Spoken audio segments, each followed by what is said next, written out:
Item ಯಾವುದೇ ಇರಲಿ try ಮಾಡಿ ಆಚಿ ಚಿಕನ್ ಮಸಾಲಾ. ತುಮಕೂರಿನಲ್ಲಿ ಡಿಸಿಎಂ ಜಿ ಪರಮೇಶ್ವರ್ ಕಣ್ಣೀರಿಟ್ಟಿದ್ದಾರೆ. ಸಿಎಂ ಸ್ಥಾನ ಕೈ ತಪ್ಪಿತು ಅನ್ನುವಂತ ಕಾರಣಕ್ಕೆ ಆ ವಿಚಾರವನ್ನ ಬಹಿರಂಗಪಡಿಸಿ ಡಿಸಿಎಂ ಜಿ ಪರಮೇಶ್ವರ್ ಅವರು ಕಣ್ಣೀರು ಹಾಕಿದ್ದಾರೆ. 2013ರಲ್ಲಿ ಆ ಚುನಾವಣೆಯಲ್ಲಿ ನಾನು ಸೋತಿದ್ದಕ್ಕೆ ಸಿಎಂ ಹುದ್ದೆ ಕೈ ತಪ್ಪಿತು ಅಂತ ಬಹಿರಂಗವಾಗಿ ಬೇಸರ ವ್ಯಕ್ತಪಡಿಸಿ ಕಣ್ಣೀರು ಹಾಕಿದ್ದಾರೆ ಪರಮೇಶ್ವರ್.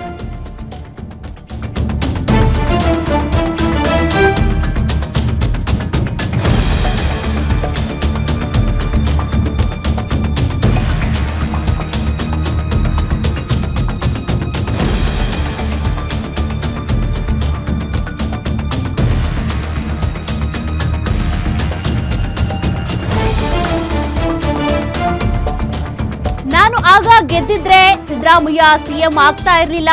2018ರ ಮೈತ್ರಿ ಸರ್ಕಾರದಲ್ಲಿ ಕುಮಾರಸ್ವಾಮಿ ಸಿಎಂ ಆದ್ರು.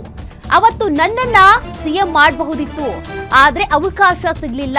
2026ರಲ್ಲೂ ಮುಖ್ಯಮಂತ್ರಿಯ ಹುದ್ದೆ ನಿರೀಕ್ಷೆ ಇತ್ತು, ಆದ್ರೆ ರಾಜಕೀಯ ಕಾರಣಗಳಿಂದಾಗಿ ಆವಾಗ್ಲೂ ಸಾಧ್ಯ ಆಗ್ಲಿಲ್ಲ. 3 ಬಾರಿ ಸಿಎಂ ಸ್ಥಾನ ಕೈ ತಪ್ಪಿದ್ದಕ್ಕೆ ಪರಮೇಶ್ವರ್ ಬಹಿರಂಗ ಬೇಸರ ವ್ಯಕ್ತಪಡಿಸಿದ್ದಾರೆ. ಸಿಎಂ ಸ್ಥಾನ ಕೊಡ್ತಿದ್ರೆ ರಾಜಕೀಯದಿಂದ ಹಿಂದೆ ಸರಿತೀನಿ ಅಂತ ಹೇಳಿದ್ದೆ, ಹೈಕಮಾಂಡ್ಗೂ ಕೂಡ ಇದ್ರ ಬಗ್ಗೆ ತಿಳಿಸಿದ್ದೆ ಅಂತ ಬಹಿರಂಗ ಪಡಿಸಿದ್ದಾರೆ. ಜನರು ನಮ್ಮನ್ನ ಮ್ಯಾಗ್ನಿಫೈಯಿಂಗ್ ಗ್ಲಾಸ್ ನಲ್ಲಿ ನೋಡ್ತಾರೆ, ಹೀಗಾಗಿ ಜವಾಬ್ದಾರಿಯಿಂದ ನಡ್ಕೊಳ್ತೀನಿ ಅಂತೇಳಿ ಪರಮೇಶ್ವರ್ ಬೇಸರದಿಂದ ಮಾತನಾಡಿದಷ್ಟೇ ಅಲ್ಲ, ಭಾವುಕರಾಗಿ ಕಣ್ಣೀರಿಟ್ಟಿದ್ದಾರೆ. 14 ಸಬ್ಜೆಕ್ಟ್ ಎಕ್ಸಾಮ್ 35 ಎಕ್ಸಾಮ್ ಬರೀಬೇಕು, ಅದು ಅಮೆರಿಕನ್ ಸಿಸ್ಟಮ್.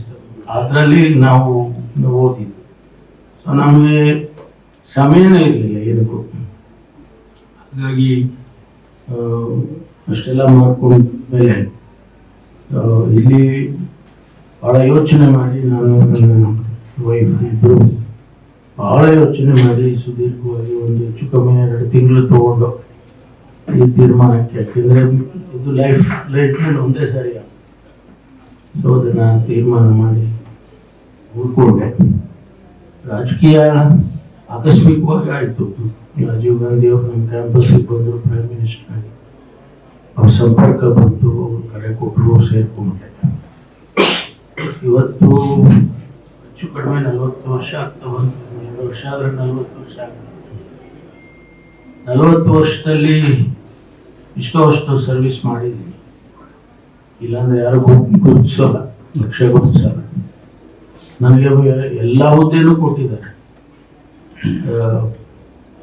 ಅಧ್ಯಕ್ಷ ಸ್ಥಾನದಿಂದ ಹಿಡಿದು ನನಗೆ ನನ್ನ ಪಕ್ಷದಲ್ಲಿ ವರ್ಕಿಂಗ್ ಕಮಿಟಿ ಅಂದರೆ ಭಾಳ ಮುಖ್ಯವಾದದ್ದು.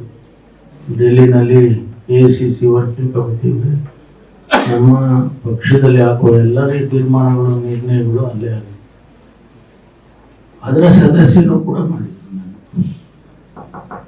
ಅದಾದ್ಮೇಲೆ 2018ರಲ್ಲಿ ಉಪಮುಖ್ಯಮಂತ್ರಿ ಆಗಬೇಕು ಅಂತ ತೀರ್ಮಾನ ಮಾಡಿದ್ರು.